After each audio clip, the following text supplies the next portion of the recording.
Back to YouTube channel medical and nurses सब। तो आज का जो हमारा मॉक टेस्ट सीरीज स्टार्ट की जाएगी वो स्पेशली यूपीपीएससी, सीआरपीएफ, बीएसएफ और नॉरसेट एंड ईएसआईसी एग्ज़ाम के लिए रहेगी।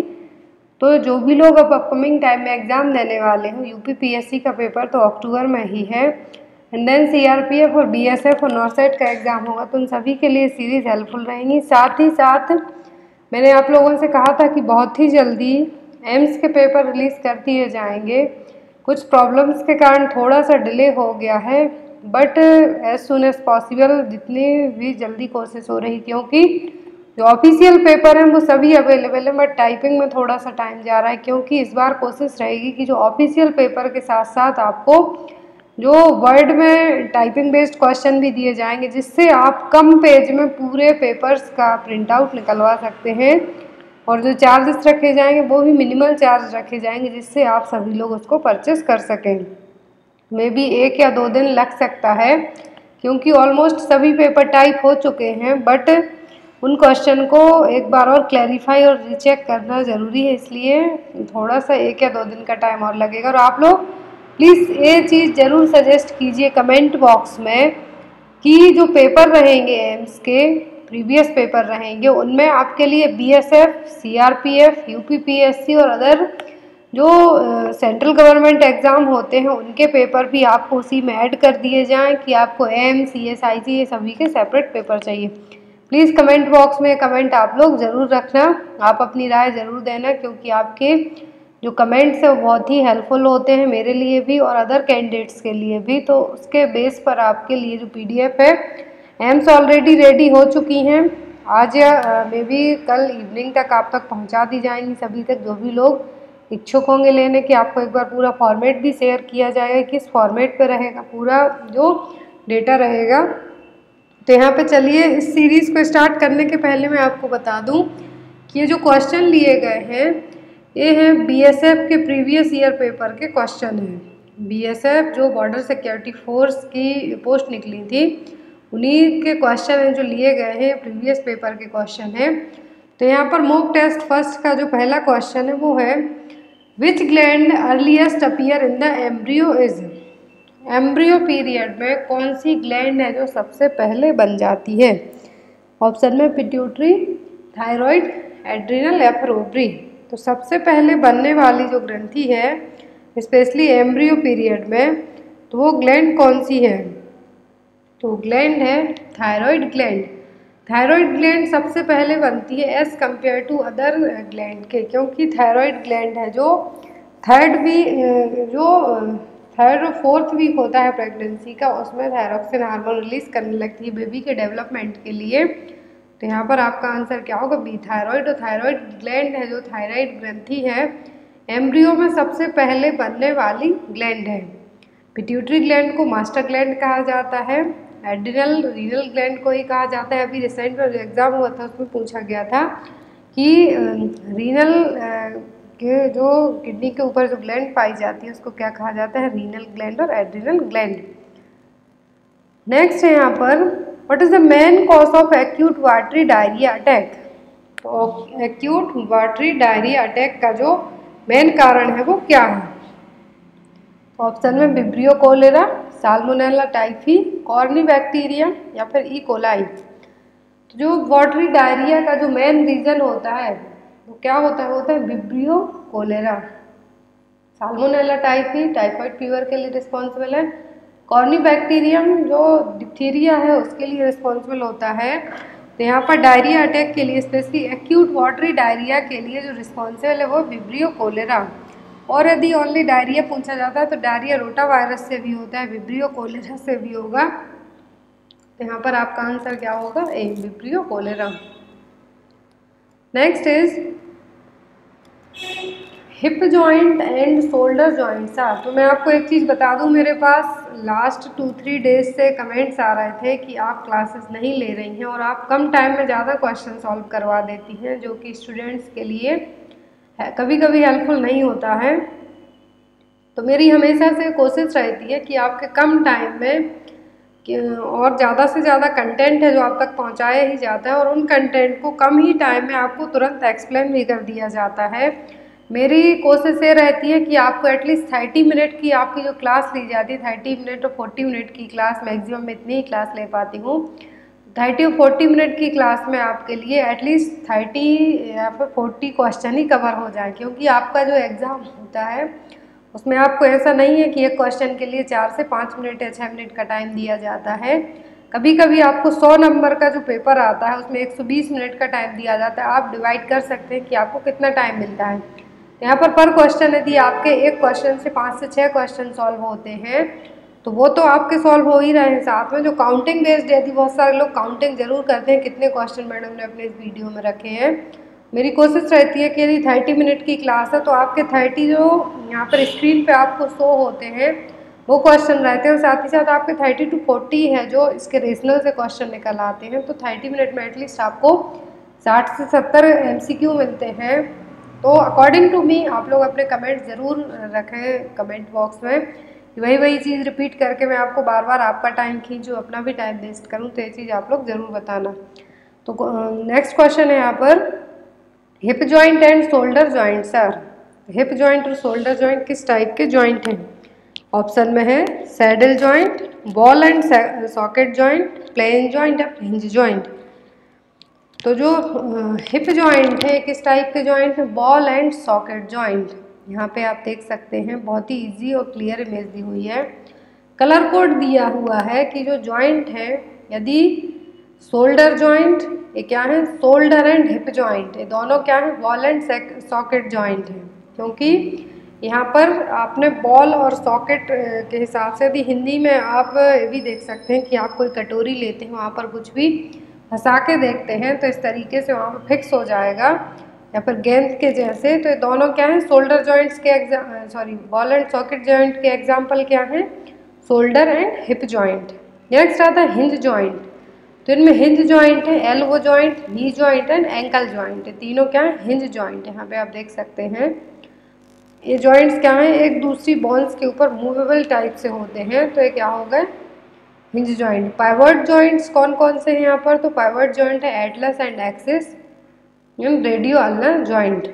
कौन से? रेडियो अल्नर जॉइंट और एटलस एंड एक्सिस, दोनों पाइवट जॉइंट है। ग्लाइडिंग जो कि एक दूसरे पे स्लाइड टाइप से जुड़े हुए रहेंगे, तो वो है इंटरकार्पल जॉइंट्स, इंटरटार्सल जॉइंट्स एंड सब टैलर जॉइंट्स। तो ये दोनों फिंगर्स और टो में प्रेजेंट हुए ग्लाइडिंग जॉइंट। नेक्स्ट आता है कॉन्डोलॉइड जॉइंट्स। तो कॉन्डोलॉइड जॉइंट्स में ओनली रिस्ट जॉइंट आता है जो कि बेस ऑफ थंब के यहाँ पे बनेगा, जो आपकी रिस्ट के यहाँ पे जॉइंट बनता है वो क्या है? कॉन्डोलॉइड जॉइंट, जो कि मूवेबल नहीं है। नेक्स्ट आता है सैडल जॉइंट। सैडल जॉइंट कहाँ पे बनता है? बेस ऑफ द थंब का बेस है यहाँ पर। आई होप आपको इस इमेज से बेसिक जो क्वेश्चन आपके एग्जाम में आते हैं कि बॉल एंड सॉकेट जॉइंट है तो ये कौन सा हो सकता है? Shoulder and hip joint. आपको ये दो जॉइंट मेनली याद रखना है कि बॉल एंड सॉकेट जॉइंट के एग्जाम्पल क्या है? Shoulder and hip joint. Hinge joint पूछते हैं तो elbow, knee and ankle. Pivot joint पूछते हैं तो एटलस एंड एक्सिस, नेक के यहाँ पे बैक में, और रेडियो अल्नर जॉइंट। तो और ग्लाइडिंग आता है तो ग्लाइडिंग का मतलब है एक दूसरी बॉल्स के ऊपर स्लिप होना, खिसकना, तो क्या? इंटरकार्पल एंड इंटरटार्सल एंड सब टैलर जॉइंट्स। तो यहाँ पे आप हाथ को याद रखें और टो को तो याद हो जाएगा आपको। कॉन्डोलॉइड में ओनली रिस्ट जॉइंट जो आपकी कलाई है यहाँ पर होगा, और सैडल में base of the thumb. Next question की तरफ मूव करते हैं हम। How much will you 25% of ₹10?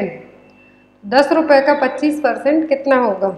यहाँ पे आपको बताना है कि यदि आपको 10 रुपये दिए जाते हैं तो उसका 25% क्या होगा। ऑप्शन में है ₹2.50, ₹2.80, ₹2.60 या फिर 2.90। 10 रुपये का जो 25% होगा वो होगा ₹2.50। Next is which energy immediate source for the muscle contraction. तो मसल कॉन्ट्रैक्शन के लिए तुरंत इमीडिएट एनर्जी कौन प्रोवाइड करवा सकता है?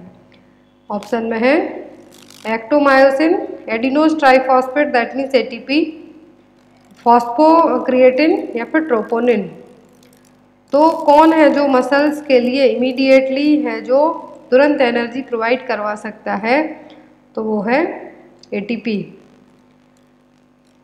Adenosine triphosphate. क्या है? ATP, adenosine triphosphate. तो यहाँ पर जो एटीपी है इसका मेन काम क्या होता है, बॉडी में अलग अलग जगह पे इसके काम होते हैं, बट यदि इनकेस मसल कॉन्ट्रैक्शन में तुरंत हर एक जगह एनर्जी की ज़रूरत आपको पड़ेगी, ताकत की ज़रूरत पड़ेगी। मसल कॉन्ट्रैक्शन के लिए सबसे पहले वो तुरंत एनर्जी प्रोवाइड कराएगा, वो क्या होगा, एटीपी, एडिनोसिन ट्राइफॉस्फेट। यहाँ पर ये देखिए एक छोटा सा नोट दिया हुआ है जिससे आपको इजीली समझ में आएगा। तो स्पेशली जो मसल के प्रोटीन एग्जाम में आते हैं तो वो क्या है, myosin, actin.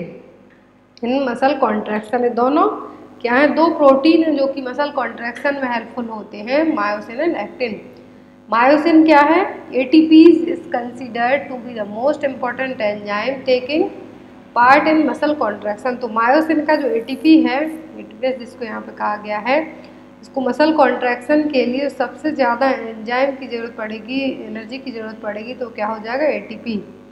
Muscles are composed of two major contractile protein namely actin and myosin.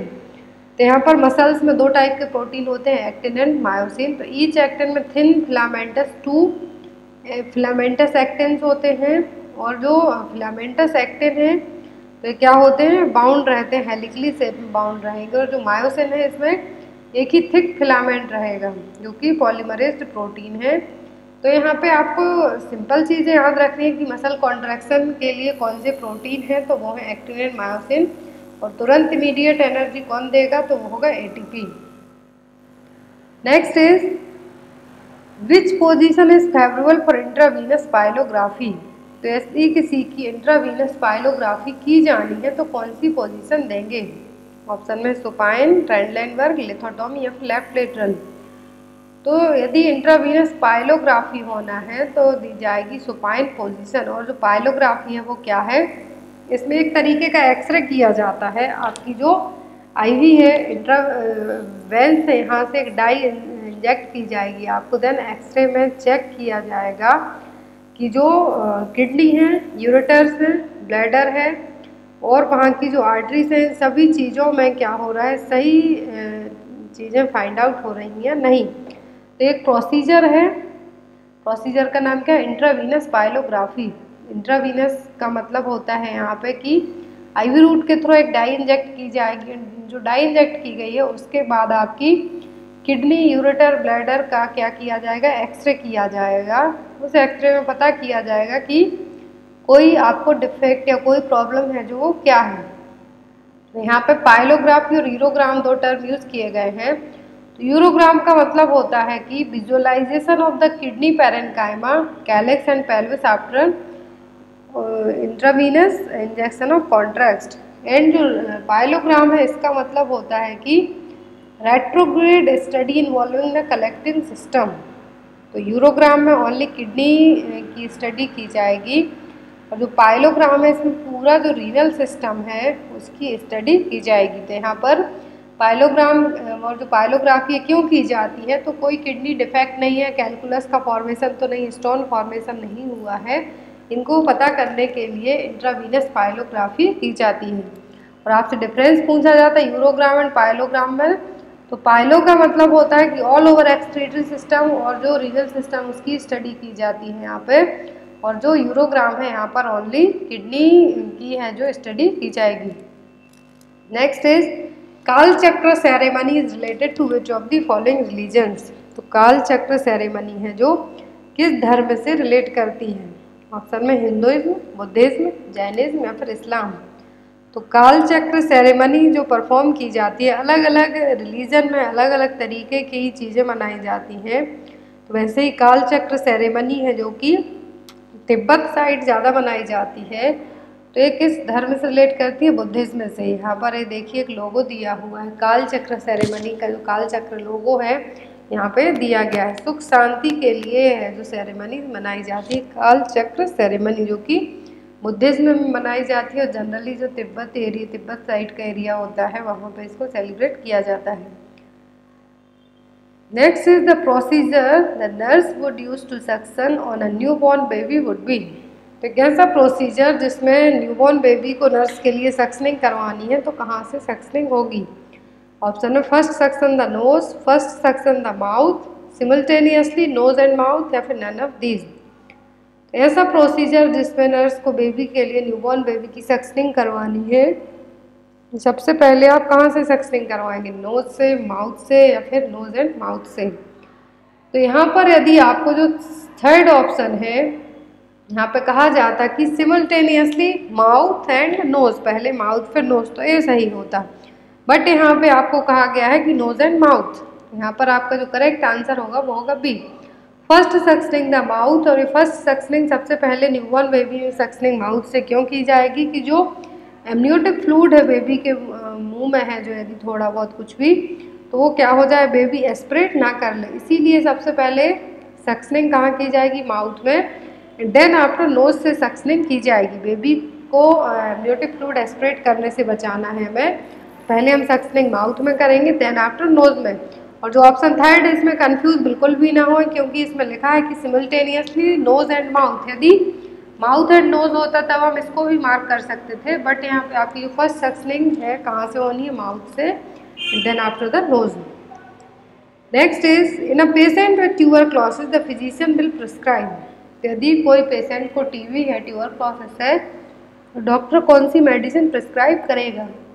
Option में पेनिसिलिन, मेट्रोनिडाजोल, कोडीन सल्फेट। तो फिजिशियन जो टीबी का पेशेंट आया है उसके लिए आइसोनियाजिड प्रिस्क्राइब करेगा, जो एंटी ट्यूबरकुलर ड्रग है, rifampicin, streptomycin, pyrazinamide and isoniazid. तो यहाँ पर ये मेडिसिन प्रिस्क्राइब की जाएगी। तो ट्यूबरक्लोसिस के पेशेंट को प्रिस्क्राइब की जाने वाली मेडिसिन कौन सी, आइसोनियाजिड। और जो अलग अलग मेडिसिन है इनके अलग अलग तरीके के कॉम्प्लिकेशन होते हैं, साइड इफ़ेक्ट होते हैं। जैसे कि रिफाम्पिसिन क्या करती है, रेड ऑरेंज कलर की यूरिन का फॉर्मेशन करेगी। स्ट्रेप्टोमाइसिन 8th क्रैनियल नर्व को डैमेज कर सकती है। जो पायराजिनामाइड है ये विटामिन B12 की कमी कर सकती है बॉडी में, जिसके कारण कोर्साकॉफ साइकोसिस होने के चांसेस भी होते हैं, न्यूरोपैथी होने के चांसेस रहेंगे। तो अलग अलग जो एंटी ट्यूबरकुलर ड्रग्स हैं इनके अलग अलग साइड इफेक्ट एंड कॉम्प्लिकेशन है। Next is a patient with suspected urinary tract infection is advised for urine culture and sensitivity. The nurse instructs the patient to collect the specimen from. यदि कोई person patient है उसको UTI होने के chances है और उसको एडवाइस किया गया है यूरिन कल्चर और सेंसिटिविटी टेस्ट के लिए, एज अ नर्स आप पेशेंट को इंस्ट्रक्ट करेंगे कि आपको जो स्पेसिमेन है, यूरिन कलेक्शन सैंपल है, वो कब का करना है। ऑप्शन में है first stream of urine from bladder, middle stream of urine from bladder, last stream of urine from bladder, full volume of urine from bladder. तो जो पेशेंट को यदि सस्पेक्टेड है यूटीआई को लेके, तो उसकी जो आपको यूरिन कल्चर करना है सैम्पलिंग के लिए, वो सही टाइम क्या होगा, middle stream of urine from the bladder. Next is prevent food drop for long time bed rest, client nurse with supported device the use of. यदि पेशेंट को फूड ड्रॉप से हमें प्रिवेंट करना है, यदि वो पेशेंट बहुत टाइम से बेड रिडन है, लॉन्ग बेड रेस्ट पे है, कौन सी सपोर्टेड डिवाइस हम यूज़ करवाएंगे। फूड ड्रॉप को प्रिवेंट करना है हमें यदि किसी पेशेंट को जो कि लंबे टाइम से बेड रेस्ट कर रहा है, लेटा हुआ है, कौन सी डिवाइस देंगे जिससे हम फूड ड्रॉप प्रिवेंट कर सकें। ऑप्शन में ट्रैक्शन, स्प्लिंट, क्रेडल या रेलिंग्स। तो जो हम डिवाइस यूज़ कर सकते हैं वो होंगे स्प्लिंट। स्प्लिंट दे के पेशेंट को, जो बेड रेस्ट कर रहा है पेशेंट, लॉन्ग टाइम से बेड रिडन है, क्या कर सकते हैं, फूड ड्रॉप से प्रिवेंट कर सकते हैं, बचा सकते हैं। नेक्स्ट इज ट्रैक्शन है जो जनरली तब दिया जाएगा जब पेशेंट को मोबिलाइजेशन करना हो बोन्स को लेके या फिर कुछ सपोर्ट करवाना हो। क्रेडल एक तरीके का झूला है, रेलिंग्स जो साइड रेलिंग्स होती हैं बेड में वो है। बट पेशेंट को बेड रिडन है, हमें प्रिवेंट करना है फूड ड्रॉप से, तो क्या देंगे, splint. Next, who was the first woman speaking, hearing and visual disability to graduate. तो कौन सी जो विश्व की ऐसी पहली महिला थी जो लोग क्या है, ग्रेजुएट, जो भी लोग स्पीकिंग, हियरिंग और विजुअल डिसेबिलिटी वाले लोग हैं उनको सुन सके, देख सके और बोल सके।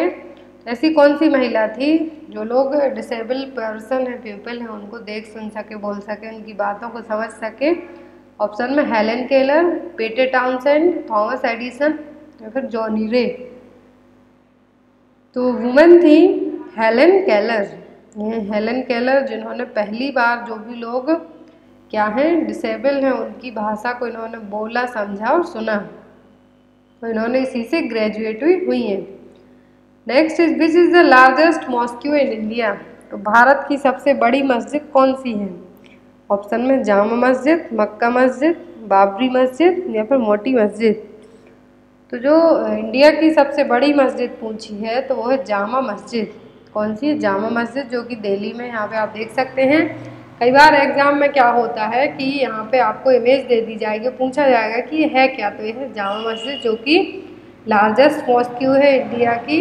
इसको जामा मस्जिद ऑफ दिल्ली के नाम से जाना जाता है। और इसको बनाया किसने था? मुग़ल शासक शाहजहाँ ने जो सबसे बड़ी मॉस्क्यू है इसको बनाया था। जामा मस्जिद को किसने बनाया था? शाहजहाँ ने 1650 से 1656 के बीच में। और इसका इनॉग्रेशन किसने किया था? इमाम सैयद अब्दुल गफूर साहब बुखारी ने इसका इनॉग्रेशन किया था। 4 चीज़ें याद रखना है कि जामा मस्जिद कहाँ पर है, तो दिल्ली में सबसे बड़ी मॉस्क्यू है, मस्जिद है भारत की। और इसको बनाया था मुग़ल शासक एम्परर शाहजहाँ ने 1650 से 1656 के बीच में। और इसका जो इनॉग्रेशन किया था फर्स्ट टाइम इमाम सैयद अब्दुल गफूर शाह बुखारी ने।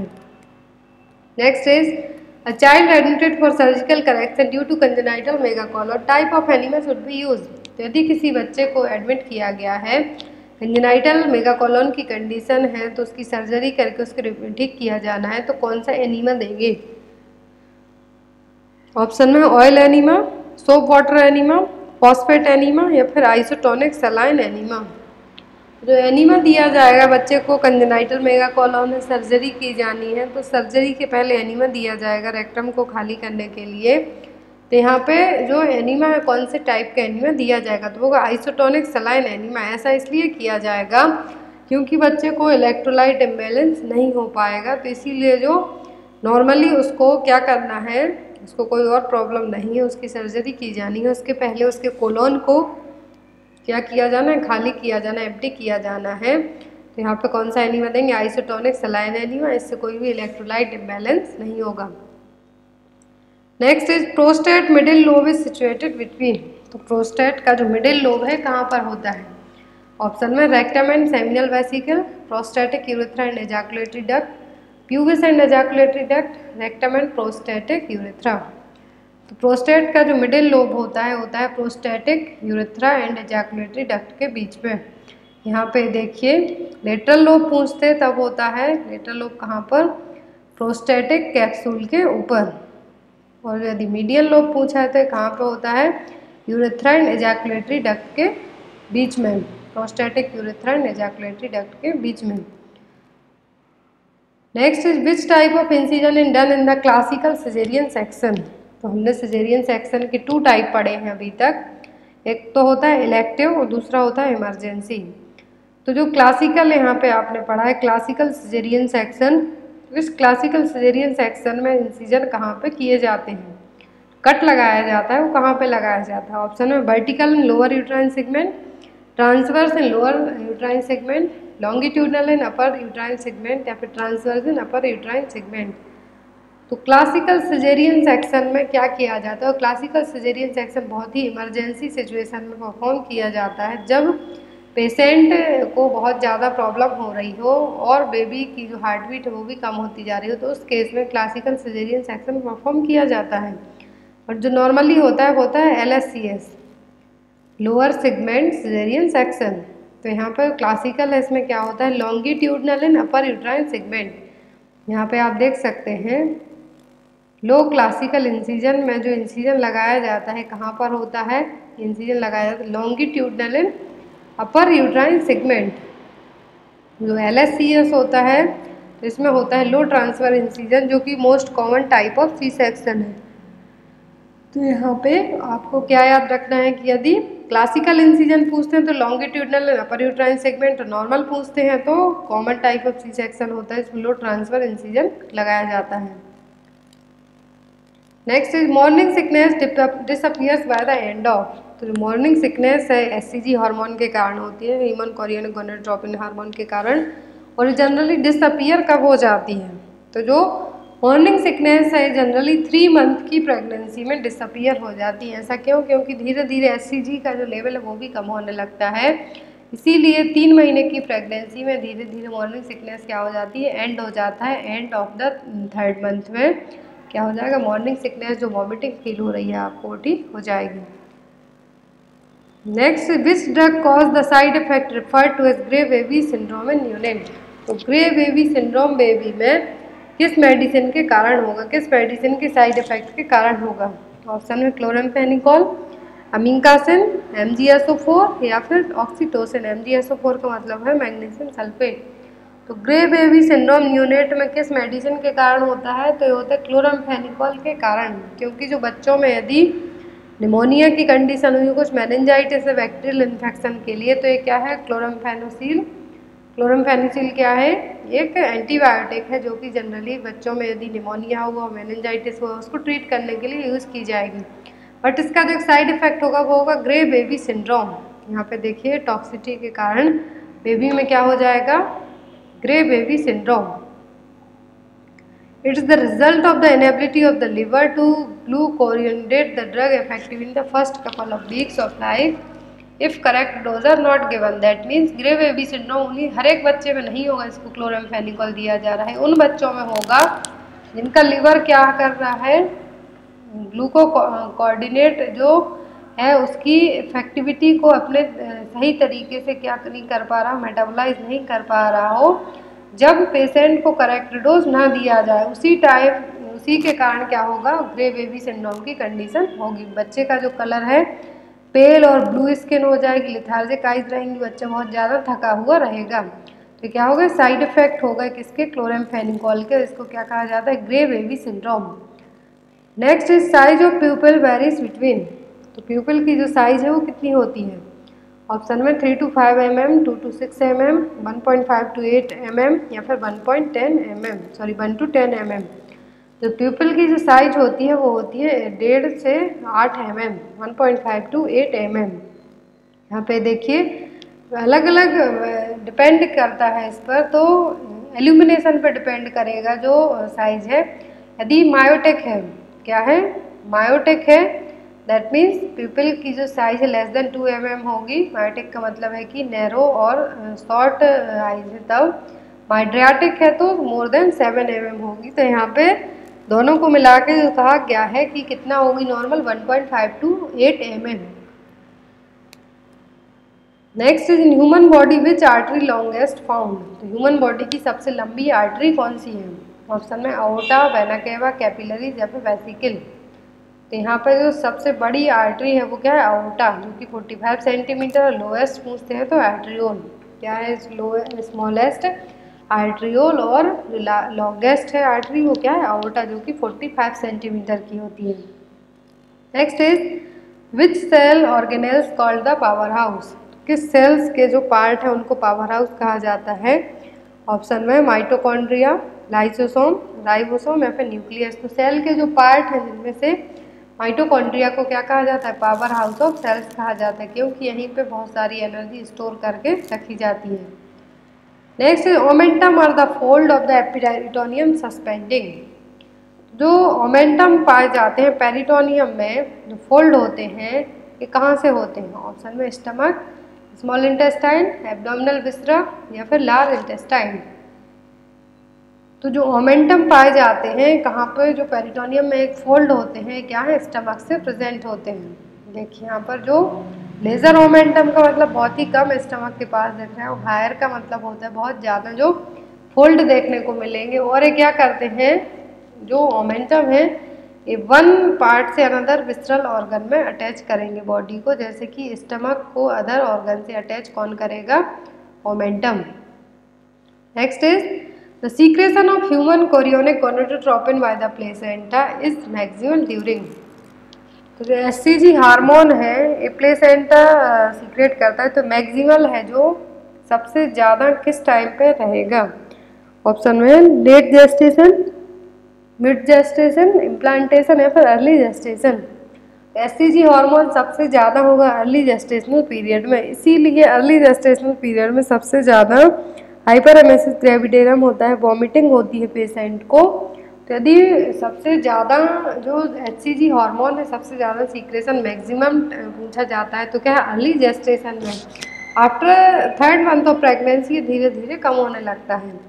और इवन 7 डेज और टू 8 डेज की प्रेगनेंसी में यदि जो इम्प्लांटेशन हो गया है बट आपने अपने UPT नहीं किया है, तब आप चाहते हैं, आपको कुछ भी ऐसे डाउट्स होते हैं, आपकी जो मेंस्ट्रुएशन साइकिल डेट है वो नहीं आती है, तब आप HCG का लेवल चेक करवा के पता कर सकते हैं। तो यहाँ पे अर्ली जेस्टेशनल पीरियड में HCG लेवल हाई रहता है।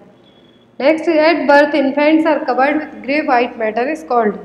जन्म के टाइम पर जो बच्चे होते हैं उनमें ग्रे वाइट कलर का एक चीज़ी सब्सटेंस पाया जाता है, पूरी बॉडी जिससे कवर होती है, तो उसको क्या कहेंगे?